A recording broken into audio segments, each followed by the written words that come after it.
जय जीशु। प्रभु जीशु कृष्णटारे मोर अति प्रिय भाई और भौणी मैंने समस्त केमती अच्छा भलरे रहतु। जौहन समाचार अध्याय 1 पद संज्ञा 1।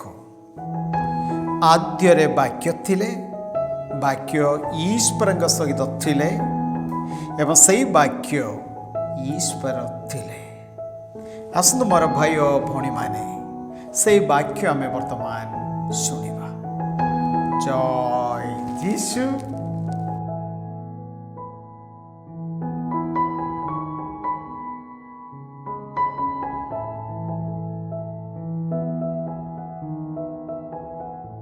उत्पत्ति ग्रंथ अध्याय 25 आब्राहामଙ୍କ वंश परंपरा।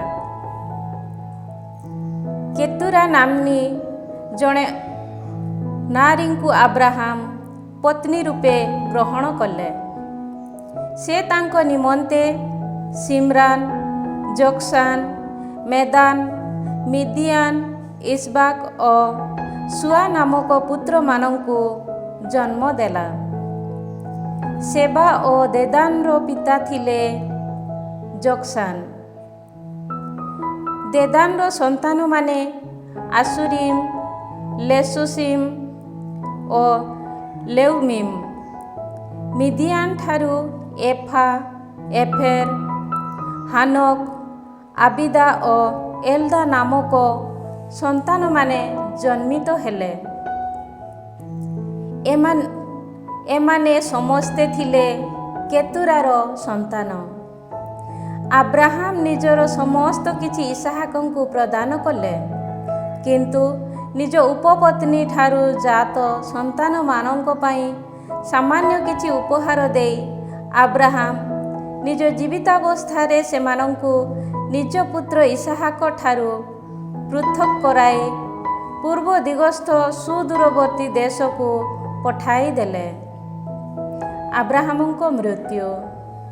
आब्राहामंक आयुष काल थिला 175 वर्ष। संपूर्ण बयस होई आब्राहाम वृद्धावस्थारे प्राण त्याग करी पितृपुरुष मानंक सह सम्मिलित हेले। माम्रेर पूर्व दिगरे थिबा तथा हितीय सोहारर पुत्र एफ्रन ठारू अधिकृत क्षेत्रे थिबा माकपेलार गुंफारे निज पुत्रगण इसहाक और इस्माइल तांको कबर देले। आब्राहाम हितीय मानंक ठारू सेही खेत क्रय करिथिले। सेठारे निज पत्नी सारांक कबर निकटरे आब्राहाम समाधिस्थ हेले।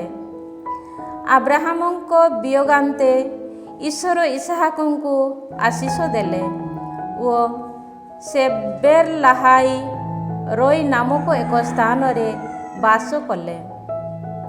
इस्माएलंक वंश परंपरा। सारांक दासी इजिप्टिय हागार जन्म देइथिबा आब्राहामंक पुत्र इस्माएलंक वंश परंपरा एहा अटे।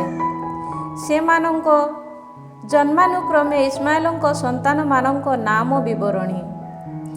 इस्माएलंक ज्येष्ठ पुत्र नेबाई थय, तत्परे केदार, आब्बेला, मिबसाम, मिस्मा, दुमा, मासा, हादाद, तेमा, जेथुर, नाफिस और केदेमा। एमाने थिले इस्माएलंक संतानगण ओ सेमानंक ग्राम तथा बासस्थली अनुक्रमे 12 गोष्ठी गुड़िकर 12 प्रमुख व्यक्तिंक नाम तालिका एहा थिला। इस्माएलंक आयुष काल 137 वर्ष थिला। तत्परे से शेष निश्वास त्याग कले और निज पूर्वज आत्मीय मानंक सह सम्मिलित हेले। से माने हाबिला ठारू इजिप्टर पूर्व दिगस्थ आसीरिया अभिमुखे रूस पर्यंत विस्तृत देश मानंकरे बसती स्थापन कले। ସେମାନେ ନିଜ ଆତ୍ମୀୟମାନଙ୍କ ଠାରୁ ସୁଦୂରରେ ଅବସ୍ଥାନ କଲେ। ଏସାଉ ଓ ଯାକୋବଙ୍କ ଜନ୍ମ ବିବରଣୀ। ଏହା ଆବ୍ରାହମଙ୍କ ପୁତ୍ର ଇସାହାକଙ୍କ ବଂଶାବଳୀର ବିବରଣୀ। ଆବ୍ରାହମ ଇସାହାକଙ୍କର ପିତା ଥିଲେ। ଇସାହାକ ନିଜ 40 ବର୍ଷରେ ରେବେକାଙ୍କୁ ବିବାହ କଲେ। ରେବେକା ପାଦାନ ଆରାମ ଦେଶୀୟ ଆରାମୀୟ ବେଥୁଏଲର କନ୍ୟା ଓ ଆରାମୀୟ ଲାବାନଙ୍କ ସହୋଦରୀ ଥିଲା। ଇସାହାକ ନିଜ ବନ୍ଧ୍ୟା ପତ୍ନୀର ନିମନ୍ତେ ପ୍ରଭୁଙ୍କ ନିକଟରେ ପ୍ରାର୍ଥନା କଲେ। ପ୍ରଭୁ ତାଙ୍କର ପ୍ରାର୍ଥନା ଶୁଣିବା ଯୋଗୁଁ ରେବେକା ଅନ୍ତଃସତ୍ତ୍ୱା ହେଲେ। ତାର ଗର୍ଭସ୍ଥିତ ଶିଶୁଗଣ ପରସ୍ପର ମଧ୍ୟରେ କଳହରତ ହେବାକୁ ସେ ପଚାରିଲା, ଏହିପରି ସଂଗଠିତ ହେଲେ ମୁଁ କାହିଁକି ଜୀବିତ ରହିବି? ସୁତରାଂ ସେ ପ୍ରଭୁଙ୍କ ଅଭୀଷ୍ଟ ସମ୍ବନ୍ଧରେ ଜ୍ଞାତ ହେବା ପାଇଁ ପ୍ରାର୍ଥନା କଲା। ପ୍ରଭୁ ତାଙ୍କୁ କହିଲେ, ତୁମ ଗର୍ଭ ମଧ୍ୟରେ 2ଟି ଗୋଷ୍ଠୀ ଅନ୍ତର୍ଭୁକ୍ତ ଓ ତୁମଠାରୁ ଜାତ ହେବାକୁ ଥିବା ସନ୍ତାନମାନେ 2ଟି ଜାତିରେ ବିଭକ୍ତ ହେବେ। ଏକ ଗୋଷ୍ଠୀ ଅନ୍ୟ ଗୋଷ୍ଠୀ ତୁଳନାରେ ଶକ୍ତିଶାଳୀ ହେବ ଓ ଜ୍ୟେଷ୍ଠ ପୁତ୍ର କନିଷ୍ଠ ପୁତ୍ରର ଦାସ୍ୟକର୍ମ କରିବ। ତାର ପ୍ରସବ କାଳ ନିକଟ ହୋଇ ଆସିବାରୁ ଯମଜ ଶିଶୁମାନେ ତାର ଗର୍ଭରେ ଦେଖାଗଲେ। ଯିଏ ପ୍ରଥମେ ଜାତ ହୋଇଥିଲେ ସିଏ ଲାଲ ବର୍ଣ୍ଣ ବିଶିଷ୍ଟ ଓ ତାଙ୍କ ସର୍ବାଙ୍ଗ ଶରୀର ଲମ୍ବବସ୍ତ୍ର ପରିହିତ ଜଣେ ବ୍ୟକ୍ତି ସଦୃଶ ଥିଲା। ସୁତରାଂ ସେମାନେ ତାକୁ ଏସାଉ ନାମରେ ଅଭିହିତ କଲେ। ତଦନ୍ତର ତାଙ୍କ ସହୋଦର ଭୂମିଷ୍ଠ ହେଲେ। ସେ ଏସାଉଙ୍କ ଗୋଇଠି ଧରି ରହିଥିଲେ। ଅତଏବ ସେ ଯାକୋବ ନାମରେ ନାମିତ ହେଲେ। ସେମାନଙ୍କ ଜନ୍ମ ସମୟରେ ଇସାହାକଙ୍କୁ 60 ବର୍ଷ ବୟସ ହୋଇଥିଲା। ଏସାଉଙ୍କ ଜ୍ୟେଷ୍ଠ ପୁତ୍ରାଧିକାର ବିକ୍ରୟ। ଶିଶୁଦ୍ୱୟଙ୍କ ବୟସ ବୃଦ୍ଧି ପ୍ରାପ୍ତ ହେବାରୁ ଏସାଉ ଜଣେ ନିପୁଣ ଶିକାରୀ ଓ ଗ୍ରାମାଞ୍ଚଳ ବିହାରୀ ହେଲେ। କିନ୍ତୁ ଯାକୋବ ଶାନ୍ତ ସ୍ୱଭାବ ବିଶିଷ୍ଟ ଥିବାରୁ ଶିବିର ମଧ୍ୟରେ ଅବସ୍ଥାନ କରୁଥିଲେ। ଏସାଉଙ୍କ ଶିକାରରୁ ମିଳୁଥିବା ମାଂସ ଆହାର କରିବା ପାଇଁ ଭଲ ପାଉଥିବା ଯୋଗୁଁ ଇସାହାକ ଏସାଉଙ୍କୁ ସ୍ନେହ କଲେ, କିନ୍ତୁ ରେବେକା ଯାକୋବଙ୍କୁ ସ୍ନେହ କଲେ। ଏକଦା ଯାକୋବ ମସୁର ଡାଲି ପାକ କରୁଥିବା ସମୟରେ କ୍ଷୁଧାର୍ତ ତଥା କ୍ଳାନ୍ତ ହୋଇ କ୍ଷେତରୁ ଏସାଉ ଫେରି ଆସିଲେ। ଏସାଉ ଯାକୋବଙ୍କୁ କହିଲେ, ପାକ ହୋଇଥିବା ଲାଲ ମସୁର ଡାଲିରୁ ମୋତେ କିଛି ଖାଇବାକୁ ଦିଅ, କାରଣ ମୁଁ ଅତୀବ କ୍ଷୁଧିତ। ଏହି କାରଣରୁ ସେ ଏଦୋମ ନାମରେ ଅଭିହିତ ହେଲେ। ଯାକୋବ ପ୍ରତ୍ୟୁତ୍ତର ଦେଲେ, ପ୍ରଥମତଃ ତୁମ ଜ୍ୟେଷ୍ଠ ପୁତ୍ରାଧିକାର ମୋତେ ବିକ୍ରୟ କର। ଏସାଉ କହିଲେ, ମୁଁ କ୍ଷୁଧାରେ ମୃତପ୍ରାୟ, ଜ୍ୟେଷ୍ଠ ପୁତ୍ରାଧିକାରରେ ମୋର ବା କ'ଣ ଯାଏ ଆସେ? ଯାକୋବ କହିଲେ, ପ୍ରଥମେ ମୋ ନିକଟରେ ଶପଥ କର। ତହୁଁ ଏସାଉ ତାଙ୍କ ନିକଟରେ ଶପଥ କଲେ ଓ ନିଜ ଜ୍ୟେଷ୍ଠ ପୁତ୍ରାଧିକାରକୁ ଯାକୋବକୁ ବିକ୍ରୟ କଲେ। ତତ୍ପରେ ଯାକୋବ ଏସାଉଙ୍କୁ ରୁଟି ତଥା ମସୁର ଡାଲି ପରିବେଷଣ କଲେ। ଖିଆପିଆ ଶେଷ କରି ସେ ଉଠି ଚାଲିଗଲେ। ଏପରି ଭାବେ ଏସାଉ ନିଜ ଜ୍ୟେଷ୍ଠ ପୁତ୍ରାଧିକାରକୁ ଅସାର ମନେ କଲେ। ଅଧ୍ୟାୟ 26। ଇସାହାକ ଓ ଆବିମେଲେକ। ଆବ୍ରାହମଙ୍କ କାଳରେ ଘଟିଥିଲା ଭଳି ଏକ ଦୁର୍ଭିକ୍ଷ ପୁନରାୟ ସଂଗଠିତ ହେଲା। ତେଣୁ ଇସାହାକ ଗେରାରସ୍ଥ ଫିଲିସ୍ତୀୟମାନଙ୍କ ରାଜା ଆବିମେଲେକଙ୍କ ସମୀପକୁ ପ୍ରସ୍ଥାନ କଲେ। ପ୍ରଭୁ ଉଭା ହୋଇ ତାଙ୍କୁ କହିଲେ, ତୁମେ ଇଜିପ୍ଟକୁ ଯାଅ ନାହିଁ, ବରଂ ମୋ ଦ୍ୱାରା ପ୍ରଦର୍ଶିତ ସ୍ଥାନରେ ବସବାସ କର। ଏହି ଦେଶରେ ହିଁ ବାସ କର। ମୁଁ ତୁମକୁ ଆଶୀର୍ବାଦ କରିବି ଓ ତୁମର ସହବର୍ତ୍ତୀ ହେବି। ଏ ସମସ୍ତ ଦେଶ ତୁମକୁ ତଥା ତୁମ ବଂଶ ପରମ୍ପରାକୁ ମୁଁ ପ୍ରଦାନ କରିବି ଓ ତୁମ ପିତା ଆବ୍ରାହମଙ୍କ ଠାରେ କରିଥିବା ପ୍ରତିଜ୍ଞା ମୁଁ ପାଳନ କରିବି। ତୁମ ବଂଶ ପରମ୍ପରାକୁ ଆକାଶମଣ୍ଡଳର ତାରକା ସମ ମୁଁ ସଂଖ୍ୟାତୀତ ଭାବେ ବୃଦ୍ଧି କରିବି ଓ ସେ ସମସ୍ତ ଦେଶକୁ ତୁମ ସନ୍ତାନ ପରମ୍ପରାକୁ ମୁଁ ପ୍ରଦାନ କରିବି।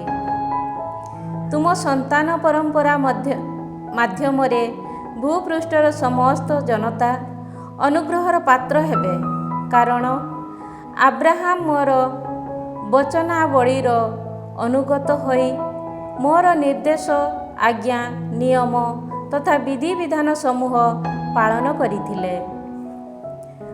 ତହୁଁ ଇସାହାକ ଗେରାରେ ଅବସ୍ଥାନ କଲେ। ତାଙ୍କର ପତ୍ନୀ ସମ୍ପର୍କରେ ସେଠାକାର ଲୋକେ ତାଙ୍କୁ ପଚାରିବାରୁ ସେ କହିଲେ, ସେ ମୋର ସହୋଦରୀ।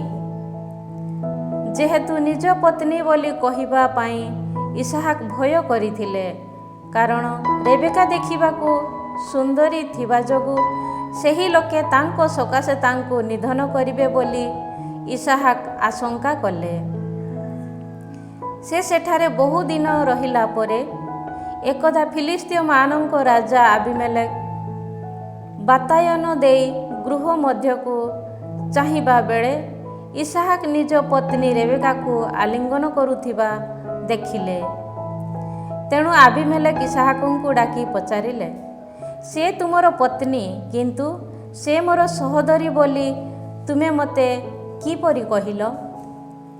ଉତ୍ତରରେ ଇସାହାକ କହିଲେ, ତା ଯୋଗୁଁ ମୋର ମୃତ୍ୟୁ ହେବ ବୋଲି ଭାବି ମୁଁ ସେ ପ୍ରକାର କହିଥିଲି। ଆବିମେଲେକ କହିଲେ, ଆମମାନଙ୍କ ପ୍ରତି ତୁମେ ଏ କ'ଣ କରିଅଛ? କୌଣସି ଲୋକ ଯଦି ତୁମ ପତ୍ନୀ ସହ ଶୟନ କରିଥାନ୍ତା, ତାହେଲେ ଆମେ ଅତ୍ୟନ୍ତ ଦୋଷୀ ସାବ୍ୟସ୍ତ ହୋଇଥାନ୍ତୁ। ତତ୍ପରେ ଆବିମେଲେକ ସମସ୍ତ ଲୋକଙ୍କୁ ଚେତାବନୀ ଶୁଣାଇ କହିଲେ, ଯିଏ ଏହି ବ୍ୟକ୍ତି କିମ୍ବା ତାଙ୍କର ପତ୍ନୀକୁ ସ୍ପର୍ଶ କରିବ, ସେ ନିହତ ହେବ। ସେହି ଦେଶରେ କୃଷିକର୍ମ କରି ଇସାହାକ ସେହି ବର୍ଷରେ 100 ଗୁଣ ଫସଲ ଅମଳ କଲେ। ଈଶ୍ୱର ତାଙ୍କୁ ଆଶୀଷ ଦେଲେ, ସେ ଧନବାନ ହେଲେ।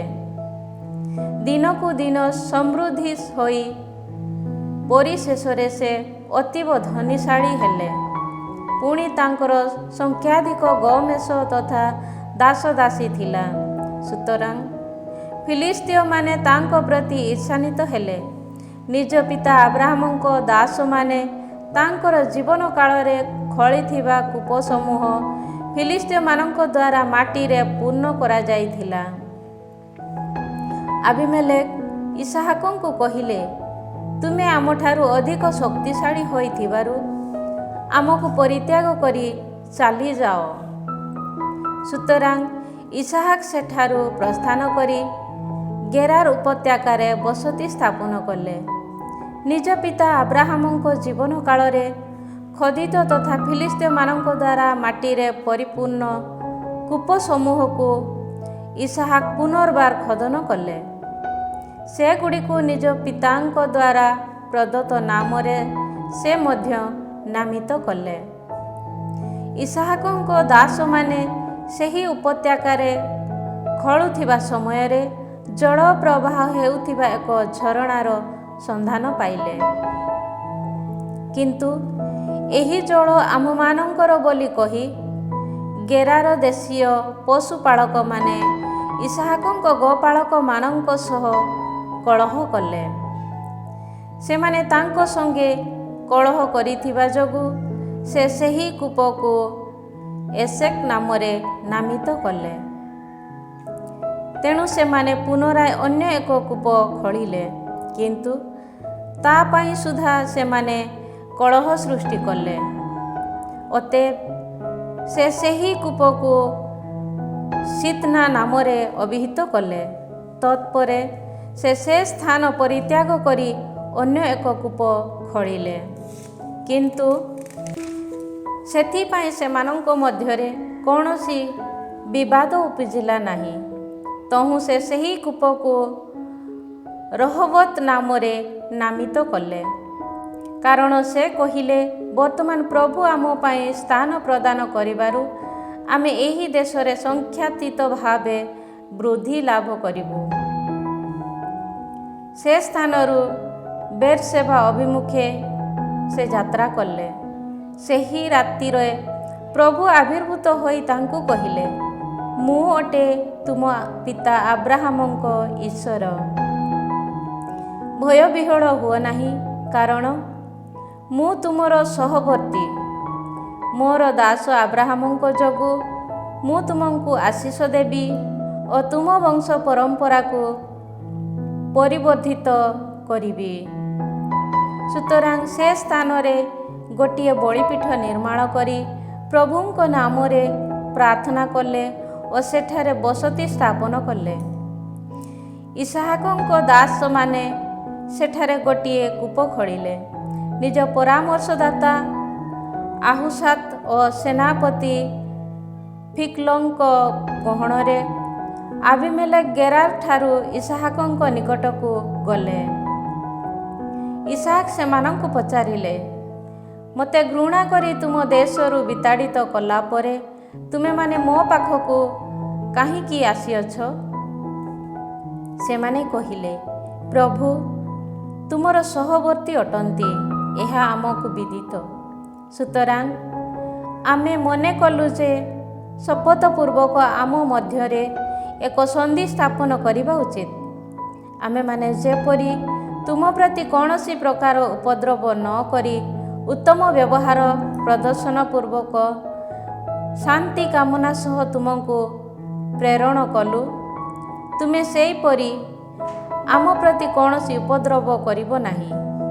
ଅନନ୍ତର ସେ ସେମାନଙ୍କ ସକାଶେ ଏକ ଭୋଜି ପର୍ବ ଆୟୋଜନ କଲେ ଓ ସେମାନେ ପାନାହାର କଲେ। ପ୍ରତ୍ୟୁଷରେ ସେମାନେ ଉଠି ପରସ୍ପର ପ୍ରତି ଶପଥ କଲେ। ତହୁଁ ଇସାହାକ ସେମାନଙ୍କୁ ବିଦାୟ ଦେଲେ ଓ ସେମାନେ ସେଠାରୁ ଶାନ୍ତିପୂର୍ଣ୍ଣ ମନରେ ପ୍ରସ୍ଥାନ କଲେ। ଇସାହାକଙ୍କ ଦାସମାନେ ଖୋଳୁଥିବା କୂପ ସମ୍ବନ୍ଧରେ ସେହି ଦିବସରେ ସମ୍ବାଦ ଜଣାଇ କହିଲେ, ଆମେ ଜଳର ସନ୍ଧାନ ପାଇଅଛୁ। ସେ ତାହାକୁ ଶିବା ନାମରେ ନାମିତ କଲେ। ସୁତରାଂ ସେହି ସହର ଅଦ୍ୟାବଧି ବେର୍ସେବା ନାମରେ ପରିଚିତ। ଏସାଉଙ୍କ ହିତୀୟ ପତ୍ନୀଦ୍ୱୟ। ଏସାଉ ନିଜର 40 ବର୍ଷ ବୟସରେ ହିତୀୟ ବେରିଙ୍କ କନ୍ୟା ଜୁଦିତ ଓ ହିତୀୟ ଏଲୋନଙ୍କ କନ୍ୟା ବାସେମାତକୁ ବିବାହ କଲେ। ସେମାନଙ୍କ ଯୋଗୁଁ ଇସାହାକ ଓ ରେବେକାଙ୍କ ଜୀବନଯାତ୍ରା ଦୁଃଖପୂର୍ଣ୍ଣ ହେଲା। ଅଧ୍ୟାୟ 27।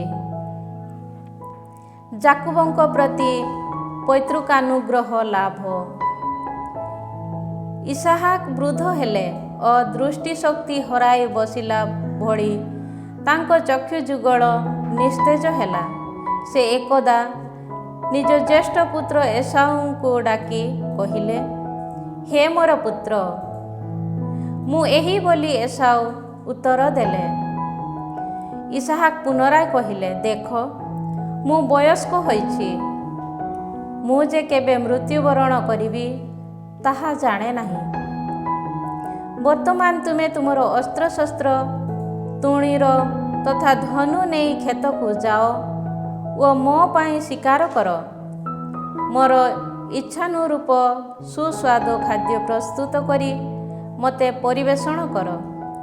ତାହା ଭୋଜନ କରି ମୋର ମୃତ୍ୟୁ ପୂର୍ବରୁ ମୁଁ ତୁମକୁ ଆଶୀର୍ବାଦ କରିବି।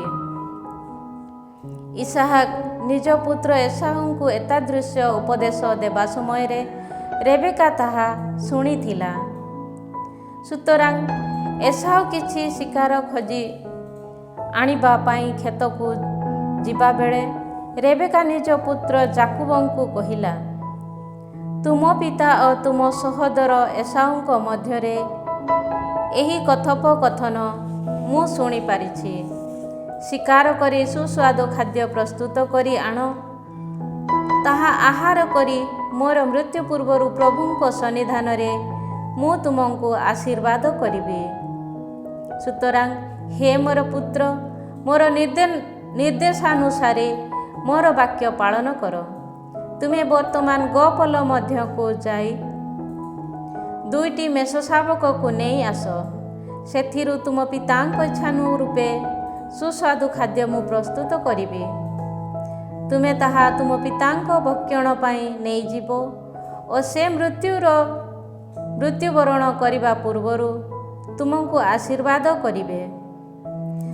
ଯାକୁବ ନିଜ ମାତା ରେବେକାକୁ କହିଲେ, ମୋର ସହୋଦର ଏସାଉଙ୍କ ସର୍ବାଙ୍ଗ ଲୋମାବୃତ, କିନ୍ତୁ ମୁଁ ସଶରୀରେ ଲୋମହୀନ ଅଟେ। ମୋର ପିତା ଯଦି ମୋତେ ସ୍ପର୍ଶ କରନ୍ତି, ତେବେ ମୁଁ ଯେ ତାଙ୍କୁ ପ୍ରବଞ୍ଚନା କରିଅଛି ଏହିପରି ପରିଗଣିତ ହେବି। ତାହା ହେଲେ ଆଶୀର୍ବାଦ ପରିବର୍ତ୍ତେ ମୁଁ କ'ଣ ଅଭିଶାପର ପାତ୍ର ହେବି ନାହିଁ? ମାତା ତାଙ୍କୁ କହିଲେ, ବତ୍ସ, ସେହି ଅଭିଶାପ ମୋ ଉପରେ ପଡ଼ୁ। ତୁମେ କେବଳ ମୋ କଥାନୁସାରେ କାର୍ଯ୍ୟ କର। ଯାଅ ଓ ସେଗୁଡ଼ିକୁ ମୋ ପାଖକୁ ଘେନି ଆସ। ତହୁଁ ସେ ଯାଇ ସେଗୁଡ଼ିକୁ ମାତା ପାଖକୁ ଘେନି ଆସିଲେ ଓ ରେବେକା ତାଙ୍କ ପିତାଙ୍କ ଇଚ୍ଛାନୁରୂପ ସୁସ୍ୱାଦୁ ଖାଦ୍ୟ ପ୍ରସ୍ତୁତ କଲା। ତତ୍ପରେ ରେବେକା ନିଜ ଜ୍ୟେଷ୍ଠ ପୁତ୍ର ଏସାଉଙ୍କ ଉତ୍ତମ ପରିଧାନ ଯାହାକି ତା ପାଖରେ ଥିଲା, ତାହା ନେଇ କନିଷ୍ଠ ପୁତ୍ର ଯାକୁବଙ୍କୁ ପରିହିତ କରାଇଲା। ମେଷ ଚର୍ମ ଦ୍ୱାରା ତାଙ୍କ ହସ୍ତ ତଥା ଗଳଦେଶର ଲୋମଶୂନ୍ୟ ସ୍ଥାନକୁ ଆବୃତ କଲା। ପରିଶେଷରେ ସେ ପ୍ରସ୍ତୁତ କରିଥିବା ସୁସ୍ୱାଦୁ ଖାଦ୍ୟ ତଥା ରୁଟି ନିଜ ପୁତ୍ର ଯାକୁବଙ୍କ ହସ୍ତରେ ଦେଲା। ଯାକୁବ ନିଜ ପିତାଙ୍କ ନିକଟକୁ ଯାଇ କହିଲେ, ହେ ମୋର ପିତା। ସେ ପ୍ରତ୍ୟୁତ୍ତର କଲେ, ମୁଁ ଏହି। ବତ୍ସ, ତୁମେ କିଏ? ଉତ୍ତରରେ ଯାକୁବ କହିଲେ, ମୁଁ ତୁମ ଜ୍ୟେଷ୍ଠ ପୁତ୍ର ଏସାଉ। ତୁମର କଥାନୁସାରେ ମୁଁ କାର୍ଯ୍ୟ ସାଧନ କରିଅଛି। ଉଠି ବସ, ମୋର ଶିକାରରୁ ପ୍ରାପ୍ତ ମାଂସ ଭକ୍ଷଣ କର ଓ ମୋତେ ଆଶୀଷ ଦିଅ। କିନ୍ତୁ ଇସାହାକ ନିଜ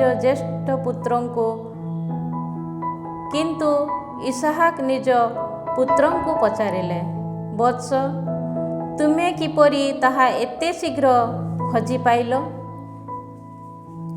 ସେ ପ୍ରତ୍ୟୁତ୍ତର ଦେଲେ, ପ୍ରଭୁ ତୁମ ଈଶ୍ୱର ମୋର ଏହି କାର୍ଯ୍ୟକୁ ସଫଳ କଲେ। ସେ ସମୟରେ ଇସାହାକ ଯାକୁବଙ୍କୁ କହିଲେ, ବତ୍ସ, ତୁମେ ମୋ ପାଖକୁ ଆସ।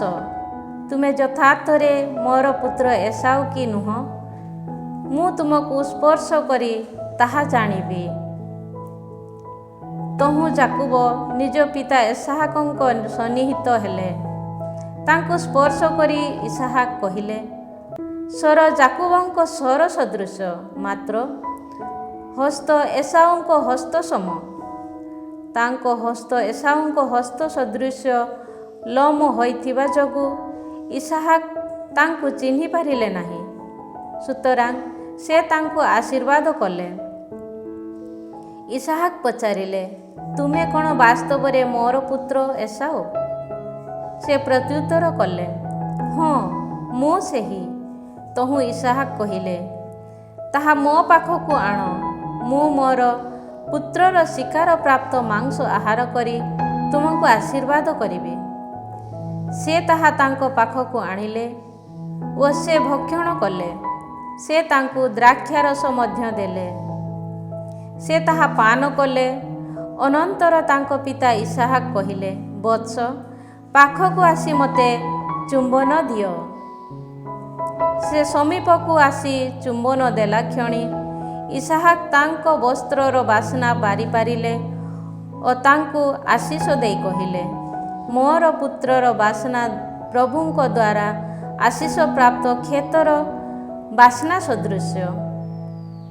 ଈଶ୍ୱର ତୁମକୁ ଆକାଶମଣ୍ଡଳର ଶିଶିର ତଥା ଧରାଧାମର ସମୃଦ୍ଧି ପ୍ରଦାନ କରନ୍ତୁ। ଶସ୍ୟ ତଥା ଦ୍ରାକ୍ଷାରସ ତୁମ ପାଇଁ ସମୃଦ୍ଧି ହେଉ।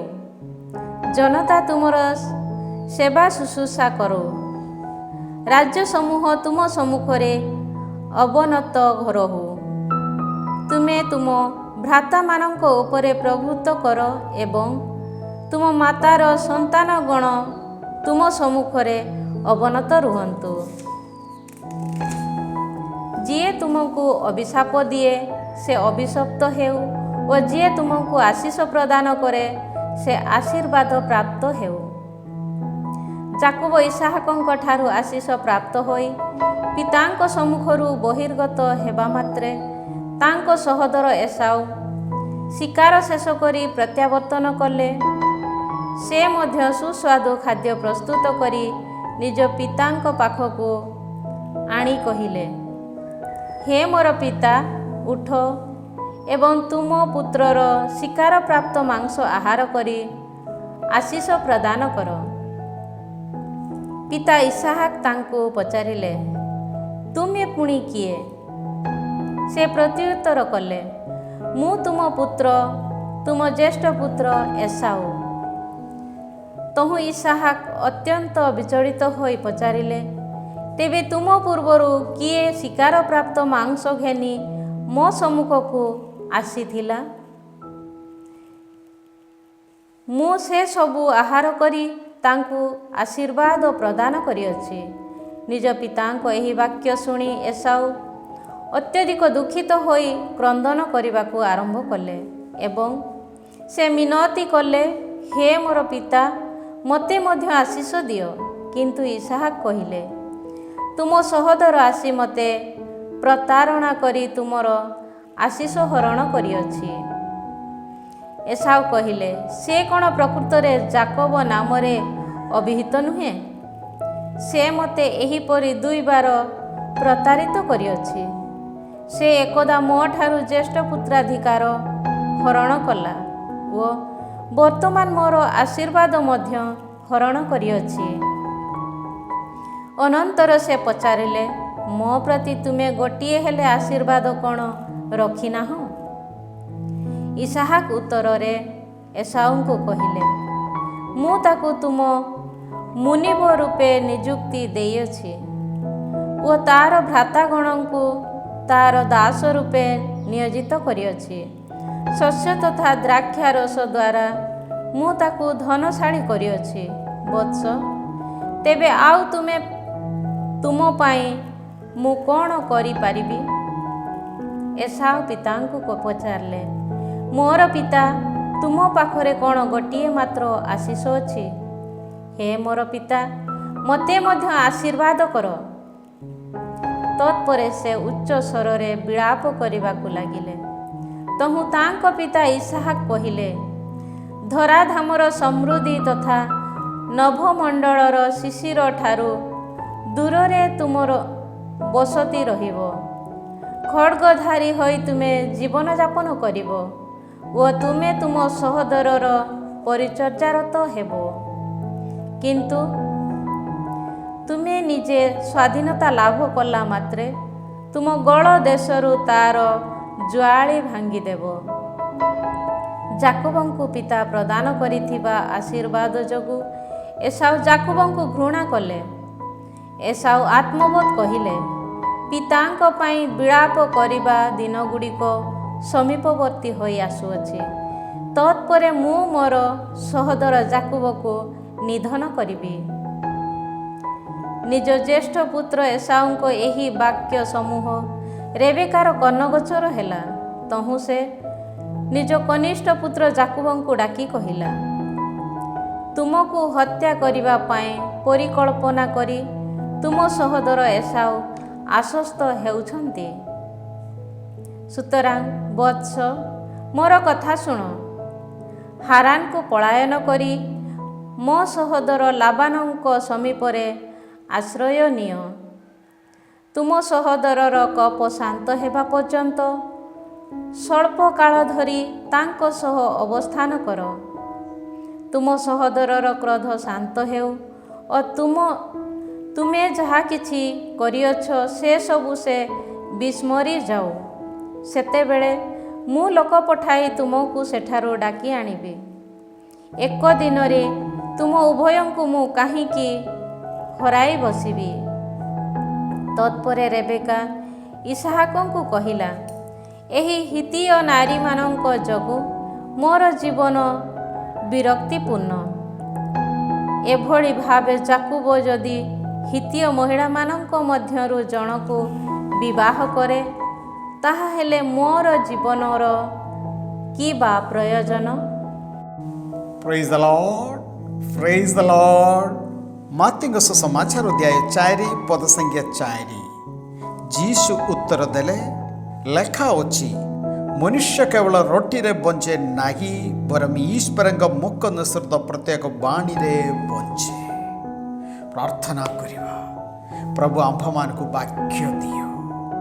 ଧନ୍ୟବାଦ ଯୀଶୁ, ତୁମର ପବିତ୍ର ବାକ୍ୟ ପାଇ, ଜୀବନ୍ତ ବାକ୍ୟ ପାଇ ଆଜି ଆମେ ତୁମକୁ ଧନ୍ୟବାଦ ଦେଉଛୁ। ପ୍ରଭୁ ସର୍ବଶକ୍ତିମାନ ପରମେଶ୍ୱର ପିତା ଓ ପୁତ୍ର ଏବଂ ପବିତ୍ର ଆତ୍ମା ଆପଣମାନଙ୍କୁ ଆଶୀର୍ବାଦ କରନ୍ତୁ। ଆମେନ୍। ସମସ୍ତଙ୍କୁ ଜୟ ଯୀଶୁ।